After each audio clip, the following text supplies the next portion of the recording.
I am joined this time by Daniel Korbel. Welcome, Daniel. Thank you. I'm glad to be here. First question is always, how did you learn bridge? Well, I always loved games as a child, and especially card games. My family would sit around and play card games. So basically, I loved like every card game. I really loved them all. I actually read Hoyle's Book of Cards. Like back in the day, there wasn't the internet when I was a kid. So I had like 100 games in there, right? And one of them was bridge. And you can imagine in like 2 or 3 pages that this book had, it didn't really tell you anything about bridge. But I knew of its existence. But my dad's best friend was a life master at bridge. And when I turned 14, he gave me Watson's Play of the Hand as a birthday gift. It's a book from 1922 or whenever it was written that's hard to read. It's like a textbook, if you've ever read it. Whenever I criticize the book like that, people are always like, no, I love that book. I'm not saying it's a bad book. That's where I learned bridge from, but it is hard to read because it's written in that old, archaic, stuffy way. So I read it cover to cover. It was a bit of a slog. It literally starts with aces beat kings, kings beat queens. It starts from the very, very basics. And as you get further into the book, it teaches you about bidding and it teaches you about squeezes, even card play. So I got some idea about bridge from that. And I decided, you know what? Okay, this is interesting. I don't really quite get it, but I'll give it a chance. So I went to the public library at some point. I was 14 and I took out, I remember 3 books on bridge. I think one was by Ron Klinger. It's like Learn to Bid Acol. Another one I think might have been Bill Root's Play of the Hand. And the third one was Bridge in the Menagerie by Victor Malo. Okay. Now, I'm sure some of your viewers are familiar with the Menagerie series, but for any that aren't, it's these humorous stories where the main characters are all animals and they all have their own personalities and their own character strengths and weaknesses and flaws. And the moment I read that book, it connected with something in me that had never been awakened yet. And I knew this was magical. The way the cards danced in that book, the way the players interacted with each other. And I was just like, I love this. I want this to be part of my life. And from that moment on, I was addicted to bridge completely. And I read every single book in the entire Toronto Public Library system about bridge, often more than once. I would just immersed myself in the game. I would play a little bit on Yahoo Bridge. I mean, that was terrible bridge, so I didn't play much, but I introduced it into my friend group in school. We would play at lunch, which I think was unusual to have like people under 20 just playing bridge on their own with no direction from anyone. And it was 4 years before I played any organized bridge. I played it the first time in my final year of high school. Once high school was over in the summer, I would play with one of my high school friends. And so basically the very first time I ever played bridge, I had maybe read the equivalent of 150 books on it, right? And thought about it immensely. I was pretty good for a brand new player. I remember when we came to the club, they were like shocked to see us. Here are these 2 random young people that no one had ever seen before, right? We didn't know how to fill out a convention card. Okay. But when we sat down with the local club player and he sat down with us and helped us fill out the card.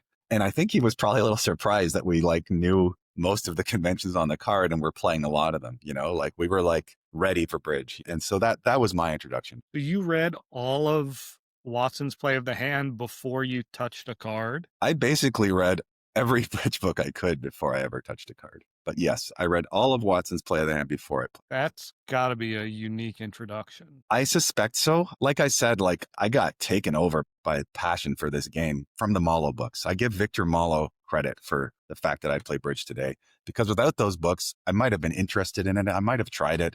I don't know that it would have invoked that amount of passion that I just wanted to immerse myself. All right. So you're now graduated from high school. You go to your first duplicate. How'd you do in that first duplicate? Do you remember? Yeah, I remember. So as you might imagine, we were a little better than your typical first duplicate players, right? I could certainly play the cards quite well, as could my partner. And we had some idea about the bidding. Like I'd read a lot of bidding books, a lot of bidding theory. And so we actually did quite well that duplicate. What we didn't know how to do yet was really keep the count of a hand in our minds. So there, for a long time, there was a lot of trick 12. I don't know which of these aces to keep. I don't know what declare's last card is. I mean, that obviously doesn't happen to an expert anymore. You always know the hand by then, right? But back then, we were just playing cards, right? But I remember we had 59%. And the only reason we didn't win was because I hadn't yet learned how to control my emotions at the table. And there was a hand. I opened 1 spade. My partner jumped to 3 spades, limit raise. And I thought to myself, could we have a slam? I had quite a good hand. But I'm thinking to myself, okay, we can't quite really have a slam. I'm probably just going to take 10 or 11 tricks. And I bid 4 spades. Okay. Pass, pass. And this opportunistic lady on my right, who knew it was our first duplicate and probably sensed uncertainty and hesitation, doubled. Okay. And now my heart started pounding and the adrenaline started rushing. And I reached in, I really did. I slammed the redouble on the table. For you, lady. Okay. So dummy hits. I'm in a fabulous 4 spade contract. It's absolutely ice cold. But with the adrenaline rushing through my body, that was in control, not my mind. And I played a few tricks. I drew a trump. Of course, they were 4-0. I drew another trump. And now I remembered, wait a second, what am I doing? And I looked at the dummy and I said, oh crap, I have to rough some diamonds in the dummy. So I let a diamond. She played a trump back. I let a diamond. She played a trump back. And I went down one for no reason. And that was actually an important lesson to learn that, like, if that adrenaline hits, stop playing, wait for it to pass and refocus yourself. So I assume this was a good experience. Yeah, both my partner and I got addicted. We played like every chance we could that whole summer. We were regulars at the Olympia, and we would go to another game that was further away. I would take like a bus for an hour and a half to get there. We would occasionally play downtown Toronto. That would also take an hour and a half to get there. We just played every chance we got, basically. And then college? Did you go to college next? Did, but it's more like I went to bridge, and college was like a side thing I was doing. It actually took me 8 years to get my undergrad degree just because I was so focused on bridge and like I didn't have any passion for school. So at that time, I started playing a lot more tournaments as opposed to just at the local club. I played a lot at the local club in Waterloo where I went to school, but I ended up going to tournaments much more regularly. Did you get involved in the Canadian junior program? I did. I represented Canada twice in the junior program, once in the junior world championships. I played with my first wife, Susan, and once in university competitions. The world championships was in Bangkok, Thailand, and the junior competition was in Tianjin, China, which is an hour or two outside of Beijing. So, it was really fun to see those parts of the world. I really, really, really treasure both those experiences. Was there a moment when you were like, I have a chance to be really good at this game? Yes. I could feel from the start that like I was good at bridge, like I could tell my brain worked in the right way. And I think it's because I spent so much time immersing myself in it from the years of like 14 to 20, 21. When you immerse yourself in anything, you develop stronger neurons in your brain, stronger connections. When you do it young, when your brain is still very plastic and unformed, they become even stronger, right? That's just the way of human biology works. So I always believed I could be really good. But the moment where it really clicked, I remember, was at a regional in Ottawa. And up until that time, I had been really struggling with counting out the hands. Like, one of the most important skills you can learn to get really good at bridge is keeping track of the count of all the suits and the shapes of people's hands around the table. So you know what cards people have left or what they started with or what's going on. And that's what really allows you to make a very calculated, very precise plan of attack. And I was always struggling with that, trying really hard, but still having situations where I lost the thread up until this regional. And what I did was, and it's very weird to me now, but I created a ritual for myself where after every round, I would go fill up an entire thermos of water, chug it. Okay. And so between rounds, I would be running off to the bathroom. My bladder is just chock full all day long. But for some reason, this like focused my intent. And that week, I was able to start keeping the count in my head much more accurately. And that's when I knew, okay, I can really play bridge. This is like next level. This is like, I'm way more consistent than I was even a week ago. What did you do to work on that skill specifically? The counting skill? Yeah, other than downing the water, right? Before that, like you said, you had been working on it. Like, what did that work look like? This is one of the most important things and yet one of the most difficult things that anyone can do. If I would say it took me about a little over a year, maybe 6 months of intense effort to train that in myself. And I was younger and really committed to it. So this can be like a long-term process for a lot of people. What you need to do is set an intention before you play that you're going to count, right? And keep it trained to your ability level. You don't want to say, all right, today I'm going to count every hand and be perfect on it. You're not going to start out that way, right? If you've never done it, you're going to say, today I'm going to count trumps and keep in my mind the shapes of the trump suit around the table. It can be as simple as remembering Declare started with a 6-card suit this time, or a 5-card suit this time, or that the trumps were 4-4, right? You need to be able to start training your mind to think that way. Once you've got that step down, you can move on to trying to count declares exact starting shape, because usually the auction gives you a lot of clues, right? Your partner's opening lead is going to help you count the shapes too. This is why I recommend playing a lead that helps you get the count, such as third and fifth leads against suits, which are much better at helping you figure out, before you've seen a single card played by anybody, what the shapes are around the table. Okay. Another thing that's really important to do, and I notice most of my students have a lot of trouble with this, which I wouldn't have guessed before I started teaching, is that you've got to be able to take four numbers and make sure they add up to 13, like 4432, 6511, 6403. These have to become like easy for your mind. Okay. And you can do this. In fact, Fred Gittleman made a little app, and I'm sure there's another game out there now online that just feeds you three of the numbers. And your job is to fill in that fourth number as quickly as you can, right? It'll send you 542 on your screen. And your job is to, oh yeah, two.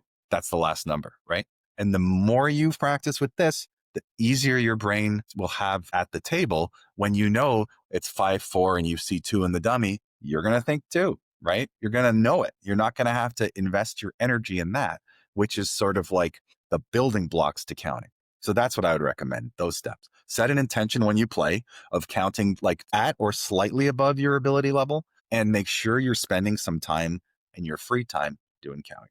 I also learned a lot from books, as I said. So you can do like the defense books by Hugh Kelsey. They're going to be really, really hard problems, but he'll walk you through how the counting gets you to the solution. And so you can learn like why you're doing it, like how the process like works. There's a relatively new book that's Eddie Cantor lessons that the Okay. Granovetters published. It's called How to Count a Bridge Hand, which is fantastic. I recommend that as well. So when did you realize like maybe this could be your profession? I mean, I don't think anybody becomes a bridge professional intentionally, right? Like it sort of happens to you. The way it happened to me was I started playing with a top Canadian player named Jonathan Steinberg, who had a lot of master points at the time. And at first I played with him, just as a peer. I learned a lot from him. But after like a little bit of time, I realized, wait a second, playing bridge is costing me a lot of money. I don't have any money. I'm just a kid. I'm burning through the money I have. I got to focus on my life. I got to focus on school, right? I can't be doing this. So when I said that to Jonathan, sorry, Jonathan, I like playing with you, but I really can't afford this. He quickly said, listen, you play with me and I'll pay a little bit of money to do so. Like I'll pay your expenses and a little bit extra. And it was actually more than my part-time job was making me at the time. So this way, I got to go and play bridge for the week, get better, learn, and make more money than I would at home, slaving away at McDonald's, right? And so for a long time, that was my arrangement. I was like part-time student. I still part-time McDonald's and part-time bridge pro. As a bridge pro, I think most people start out with this kind of situation, like one client, one person at the club who says, I'll play with you every week. I'll pay you X amount. And over time, and this took a long time, but over time, the bridge community starts to get to know you and you start to get to know them, and people start to respect your game, start to respect you as a person. And over time, other opportunities opened up to me. So when did you become a full-time pro? For a long time, it was kind of part-time. I was trying to finish my schooling. I was trying to possibly go into like a regular 9-to-5 kind of career. I mean, I know that's a lot easier to like raise a family when you're always around, right? But by the time I was 28, I realized I just actually wanted to do this. And I was getting enough work that I realized I could support myself fully on it. So I quit my part-time job at McDonald's, finished my degree and left it alone, and started playing full-time. And for a while, it was still mostly playing with Jonathan. After a while, we sort of decided to part ways. Like bridge partnerships can very much be like relationships where they have a lifespan. They serve their purpose, but after a while, you've outgrown each other in some way, And so we kind of outgrew each other. And at that point, I took a leap of faith, I just trusted, the universe would bring me something. So at that point, the universe brought me my first big team for the Nationals, which was playing with Hugh Bertens on the Richie Schwartz team. And that was very exciting to me. And I'll never forget when we joined the team, I was a little nervous, right? As you might imagine, this is like a pretty big deal to me. And my teammates were Boya Brogland and his partner, who's, Boya the Sheriff. This guy's an absolute legend in bridge. And I remember after we joined the team at the first Nationals, I was nervous. And Alan Graves, who was Richie's partner, came up to me, and said, listen, guys, you don't need to worry. follow your judgment. You're on the team because of like your ability and who you are. It's okay if you make mistakes. We're all in this together, you know? And that was just the exact thing I needed to hear at that time. That like, okay, let's just go for it. This isn't about, am I going to screw up? Am I going to let anyone down? This is like, let's freaking go. So we actually won 2 nationals that cycle. It was really a magical cycle. What a good teammate. Yeah, Alan was a great team. Another Canadian who's moved to the Another US. Canadian who lives in Vermont. All right. So you guys won a couple things there. And, now you're establishing yourself as like, this is someone worth hiring, right? Yeah, I think my career started to grow quicker from there. I actually played as Richie's partner the next year, and we had 2 second places. So, that was a very hot time for me. 2 firsts and 2 seconds in 2 years is a lot of success. Like, it's not easy to win at the top, right? Like, you're just grateful for any success you have, really. It's that competitive. And, I started playing on more regional teams more regularly, and establishing a bigger client base. And I'm very grateful for all of it. Every single experience that I've had has like shaped me in some way. And at some point, that included the decision to move to America. Yeah, I had been sort of trying to be a bridge pro from Canada for quite some time. At the very start, before I knew anything, I was just going over and coming back and whatever. But like eventually I got a visa through Jason Feldman's company. It was an O1 visa, which at the time was gettable. I don't know that you can get that anymore for being a bridge pro, but it meant people who are extraordinary in their field. I'm grateful that they considered me that way. That allowed me to cross freely between the 2 countries. But it was still a pain, like crossing the border takes time. Flying out of Toronto was annoying since I lived in Waterloo. It was expensive, took a long time. I had to budget an extra day before and after usually to get there to the tournaments. It just wasn't efficient. And after my first wife and I split, I got into a relationship with Sylvia. She was a great player. And so there was a strong temptation to spend more time with her. So we eventually decided, she was living in Rockville, Maryland at the time. And I decided to move to Rockville, Maryland, on my visa. It was just like all around made perfect sense. I'm pursuing my relationship and my career at the same time. And that was, I believe, in 2015, maybe. So about 10 years ago. No looking back. Yeah, no, I've never regretted that decision. What do you do on a, daily, weekly, monthly basis to work on your game and keep yourself sharp? One important thing at the expert level, your card play is kind of what it is once you're an expert. Like, it's hard to train that up much higher. Like, you can. Like, what I did, like, when I was really learning squeezes was like bury myself in Clyde Love's book, and I couldn't handle his terminology. So I would just take the deals and use my own mental process to do them. And I noticed a marked increase in the ability to squeeze people and to see squeezes. So one thing you can do is to really like focus your intention on like books and learning. What I do these days, though, isn't like that at all. These days, I think what top players do and where the growth comes from is in the development of your partnership, because the biggest difference that you can make at the top level is having a cohesive partnership, because there are so many situations that come up in both the bidding and the play that you can look at it more than one angle. And you and your partner need to know what angle you guys are looking at it from in order to be successful. And so what I do in order to prepare for bridge is spend time with my partnerships on our bidding system and, more importantly, on our agreements. And so what I've got in my phone actually is a notes file. And it has like a section for each partner that I play with. And anytime an agreement comes up or a situation comes up at the table, it only takes a few seconds. I'll just pull out my phone, go to my notes, and just put it in there. And now we have a record of an agreement, right? What I've also got is like a sheet of common agreement situations that I will go through with every partner that I play with, just to make sure that we know like the most common agreement situations. But there are so many situations in the bidding and even in the play that it's hard to cover everything in a short time. In fact, Alfredo Versace, who's a super famous, legendary Italian player, once said famously, and this stuck in my mind, it takes about 2 years for an expert partnership to get to where they want to be. And that's because there are just too many situations and everyone's style is just slightly different, that he thinks it takes about 2 years to get fully in tune with your partner. But you have to do the prep work to be able to get there, right? If you just show up with no prep, you didn't read your notes, you never talk about hands, you never try to figure out how the other person's thinking, you're not going to get anywhere. You're just going to like be at your competence level, and you'll never grow to be that partnership that people are afraid of that like really do well. So what kind of tools do you use to work on partnerships? Well, these days there's this awesome app called Cubids. Cubids is like a godsend. What we used to have to do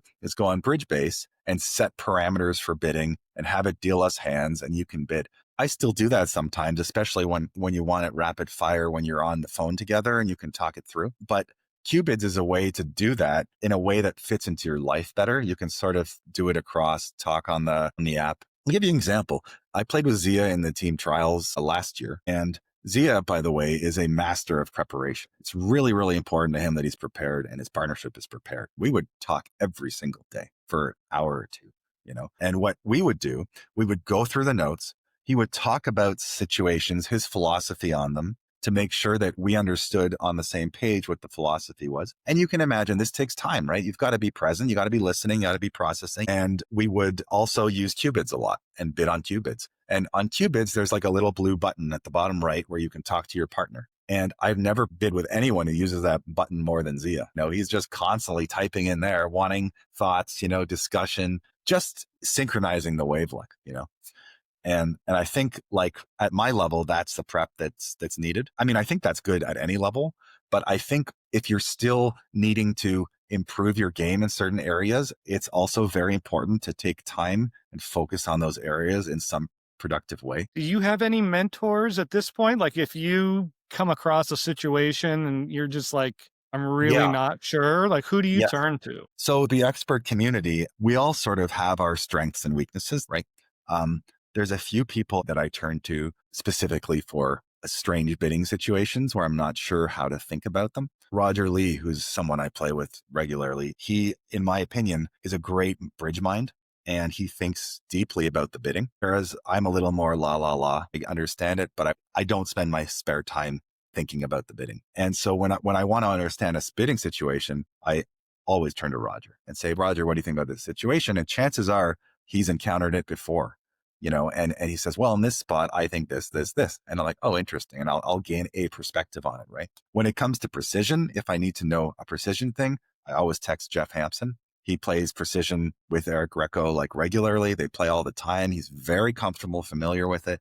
He totally understands all the inference as well. That's to me like a very valuable resource. When it's simply like a situation, like a judgment or a system situation, I just will go to whoever I feel I want their input. It could be any pro, if it's a polling situation, like I have no idea and I just need to hear a lot of people's opinions, I'll go to a lot of people. Let me give you a hypothetical. So let's say that it's the team trials and there's a last minute issue. They need you to come in and play and you have a day or two to get ready to play with someone you've never played with before. What does that day or two look like in terms of discussion with that new partner? First of all, you keep your bidding simple, something both you and your partner are very good at. Okay. So I would say most experts are very good at bidding 2/1, right? Because we've done so much of it. So I would personally keep my system to 2/1.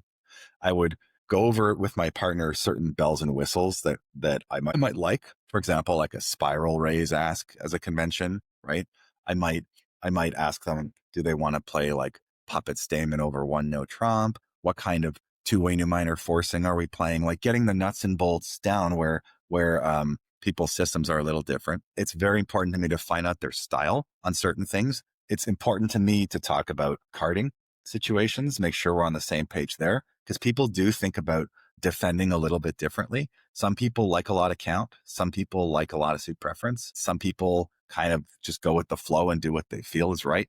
So basically what I'm doing is I'm playing a very simple bidding method and then going over the agreements as best as I can in that time. It's also really important to talk about doubles because doubles in the modern game are very complicated because they mean all sorts of things. And some people, when, like in the modern expert community, any undiscussed double in a competitive auction usually just says, hey, I still want to be in this auction. Like, what about you? Right? Or, hey, like I have extras, like, it's not really for penalties. Different experts will approach these doubles a little differently. And some will pass them much more often than others do when they have nothing good to do. If you're playing opposite one of those players, you better have some defense when you double, because like if they're passing them pretty often, you don't want to be bringing back minus 730 or having help us minus 1130, back to your teammates because you guys weren't on the same page as to what to expect from these kind of situations, right?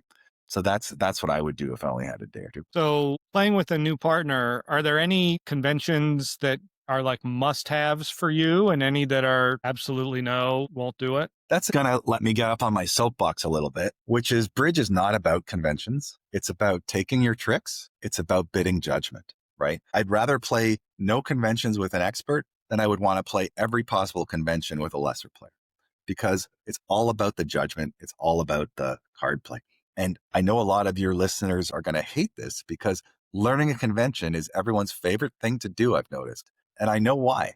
It's because learning convention is fun, it's exciting, and it gives you that feeling of improvement. Well, I've learned something. I'm going to be better at the bidding. I've improved myself as a bridge player by learning this convention. That's the feeling it invokes. However, I hate to burst everyone's bubble, but that's not really how it works. Conventions give you like this tiny incremental edge over not using it if it's a good convention. And that's only if you know how to use it properly. In terms of conventions that are musts, these are the only conventions that I think are an absolute must. You obviously need to play a kit over your no trump, like transfers and Stamen, and understand them well. I would recommend, since we're talking about no trumps, that you learn like the full kit, like Bays, which is like a way to handle after partner responds to Stamen and you get excited about it. Minor suit transfers so that you can key card in every suit. I would recommend, that. I would also recommend learning what doubles mean when they interfere and how to handle interference well, right? Because it's often in the modern game, your partner owns a no trump and they overcalled two hearts and you have like, some hand you want to do something with, but you don't know what. The other thing I would really recommend is two-way new minor forcing. That's a super good convention because it's really important to be able to set that game for us early. Aside from that, I would say support doubles is a fabulous convention. You can't just play support doubles unless you understand the full convention, right? And there's a lot of conventions like that are like a little more tricky to play than it seems at first glance. But that's pretty much it. Stamen, transfers, keycard, support doubles, and two-way new minor forcing. I'm probably missing something, but almost everyone plays most of these conventions, right? These are very common conventions. And, if you sat me down with just those conventions, I'd be perfectly happy playing bridge with you. There's literally, I have no pet convention that I think is necessary. The conventions that I think club players play that they really should not be playing, Two Diamonds Mini Roman is, I think, the goofiest convention ever. You don't know what suit your partner's short in, so you can't evaluate your hand properly, and you're taking up a lot of space, and you're not solving a problem, because when you have that shape of like a 4-4-4-1 hand, you can very easily open at the one level. It's not solving anything. It's terrible. Okay. Sorry, everybody. I'm not a fan of XYZ, even though I like two-way no minor forcing. I see too many disasters with it, and it gets in the way of your natural rebidding. So I think that's a bad one. I'm not a fan of a good, bad two no trump because, again, it's actually very difficult to use, and you end up not showing your suits. You're bidding this two no trump thing instead, and the auctions can just totally get away. And there's one more important one, the stolen bid double. After your partner opens a no trump and they interfere and double says, I would have bid that, I'm transferring. That is not good. That is not good. You can't afford to use that double that way and try to play systems on. So it's much better to use the double as like a negative double and just accept you can't transfer it to your partner at the 2 level anymore. What does your preparation look like going into a big tournament like the Nationals? I always reread the system notes front to back. If your system notes are good, it's not as painful as when they're not. When I play with Bill Bailey, who's one of my sponsors at the Nationals, he does a great job of maintaining like a clean set of system notes. He's a brilliant programmer. He's actually the guy who wrote Deep Finesse. So he's got the mind to sort of keep this stuff organized in a logical way. I'll just read the system notes top to bottom and make sure that I'm familiar with it. And what I like to have in the notes is that anything that's complicated or unusual is either highlighted in a different color and or in a separate section at the bottom of the notes. And that way, the stuff that you're most liable to forget gets the most reinforcement in your mind. Okay. I think it's also important with your partner to do a little bidding before a big event comes up, so that, especially like I play with a lot of people throughout the course of the year. It's good to like realign yourself with this partner, even though you know how you guys play. It's really good to realign yourself again for a bit so that you're mentally ready to start, jump right out of the gate with them. So that's pretty much what I do. So you ramp up the Q-bids work? Yeah, wrap up qubits work. I do like using BBO too because you can be on the phone together talking through the bidding in their practice bidding rooms. You can do it on qubits too, right? Of course, but I think on BBO it's more organic. Like you can just go fast, fast, fast, fast, fast. There's another thing that I've been doing that I would recommend for a partnership that's trying to tune up. A couple of years ago, I met a guy named Joyjeet Sansarma. Have you met Joyjeet, Adam? Know of him. Okay. Yeah. So he lives in India. I met him when I went over there for a tournament, but it turns out he's actually a pretty brilliant bridge coach. And what he can do, he's very good with computers and he can set up hands basically on any parameters you're looking for. He can even draw them from real life and you can compare with the people who did it in real life by going through like millions of graph hands with his parameters set. And it's like targeted bidding practice if you want to practice a specific convention or specific scenarios. And the reason I really like using him is not only does he have great hand selection for it, but he's a very good bridge player. But he knows to keep his mouth shut unless he thinks you're missing something. And then he'll just gently say, did you guys consider this? And just to make sure it's like a very full discussion. And so I've used him a bunch and a lot of other experts use him too, actually. He's like the new Kokish. He's like the new Kokish, I would say. Yeah, that's fair. At a big tournament, what does your routine look like? What are you doing to come to the table as your best self? I think since bridge is a mental game, it's important to keep your mentality in the best state that you can, right? And bridge is a punishing game. You'll have many sessions where you play worse than you would like to and maybe have a little self-doubt creep in. It's like, am I really any good? I just made 3 errors this session and it cost us qualifying. Like it's just devastating sometimes. For me, I personally don't drink alcohol anymore. I don't think that's necessary to prepare. I noticed that I wouldn't sleep as well and I would wake up feeling crappy in the morning and I just didn't want to do that anymore. Okay. So I think it's important to try to get enough sleep. I think it's important to try to keep a good attitude about things. And if your partnership is having, some difficulties, talk it out with your partner if you can, and just try to keep things positive. For me personally, I try to stay physically fit in order to bring my best body and mind to the game. So like at a regional, which is not a major tournament, I will work out whenever, morning, between sessions, after the last session, whatever works.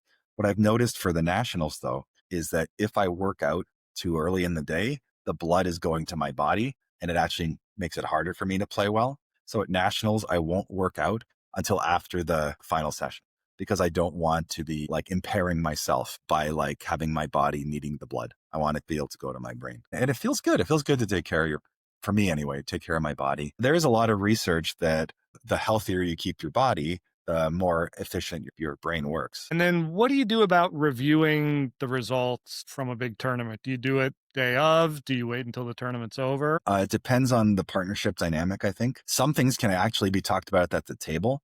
If you clearly just had like a misfire between the two of you where you just clarify the situation quickly, but it's important at the table. It's mostly like about being at the table. Like you and your partner are on each other's side. You're on the same team. You should be each other's biggest fan and you should be respectful to your partner.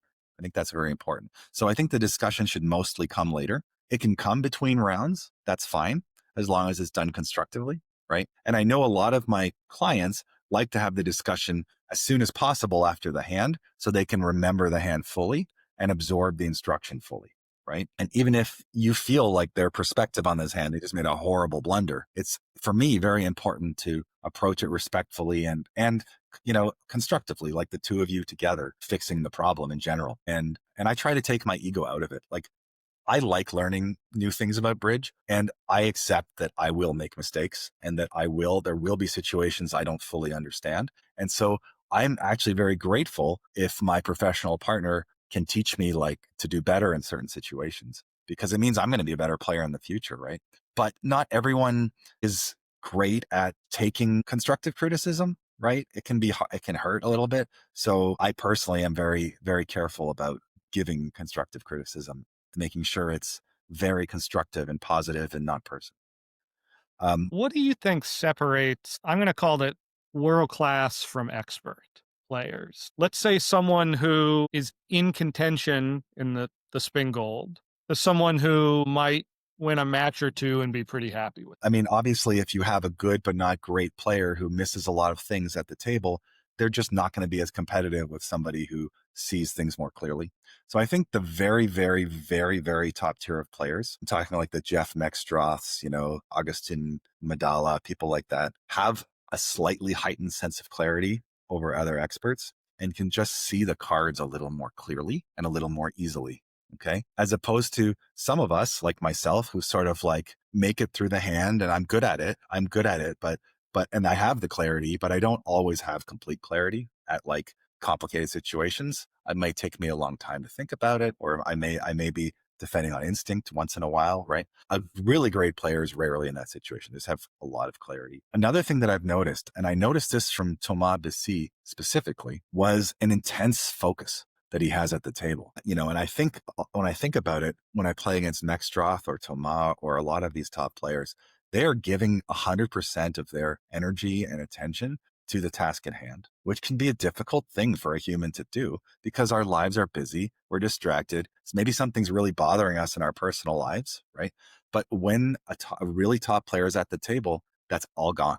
It's just them and the cards. And, I really admire that. It's something that I've been trying to really focus on and like for my own personal growth. Do you consider yourself a competitive person? I think any top bridge player has been a competitive person at some point in their life because that drive to get good at something and like get better is a competitive drive, right? And I'm definitely a competitive person. Like I certainly was for a long time. I think that drive in me has shifted. It's changed because I don't really need to succeed at bridge to feel like I'm a good bridge player. Does that make sense? Like it's great when I do, but I'm secure. Like, okay, I'm a good player regardless. And so as much as I like to win and as competitive as I am, I've gotten better at losing. So when I don't win, it's not as painful and I don't have to like lash out at others, let's say. So I've mostly been told I'm like a very good partner to play with because, I'm not giving those frustrated vibes as much as some other people,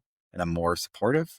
But it's something I had to work on. I used to be a very fiery partner, because those competitive drives would take over, right? And now I always try to be more mindful, like, okay, my partner is here too, and it's not good for them if I'm being too fiery about it.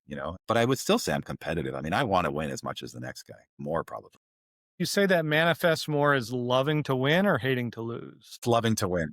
I have made my peace with losing. I've had to. I've lost so much at bridge, and some of them were so painful. And you just realize after a while, this is happening a lot. It's gonna keep happening. In fact, that's one piece of advice I tell my clients before we enter a big event. You're gonna lose more than you win. It's gonna happen. You're gonna make mistakes too. Pre-accept that and just do your best at every turn that you can. And that's how you're going to get your best results. How would you say that Dan Korbel today is better than Dan Korbel, let's say 10 years ago? I have a lot more experience at bridge. So a lot of situations I understand better and can handle more naturally. I'm definitely better at the people side of it, of like taking care of a partner and a partnership. And I believe I'm better mentally prepared these days than I used to be for the game. And so I feel like compared to myself 10 years ago, I've just been working on upgrading those elements of my game, as much as I can over time. It's not that much technical that you feel is No, I better. think my card play is very similar. I'm quite a good card player. I mean, all experts are really, right? But the way to improve your card play as an expert is basically to learn more unusual situations that hardly ever come up, right? It's definitely a better investment of your energy to focus on consistency, right? There's not much edge for me in improving my card play any further, but there's a huge edge in improving my consistency, right? And making sure that I don't make mistakes that are situations that on a normal day or a good day I would solve. All right. Well, Dan, thank you so much. It's always a pleasure talking with you. Likewise. Thanks for having me on. I had a good time. Good. I will see you soon. All right.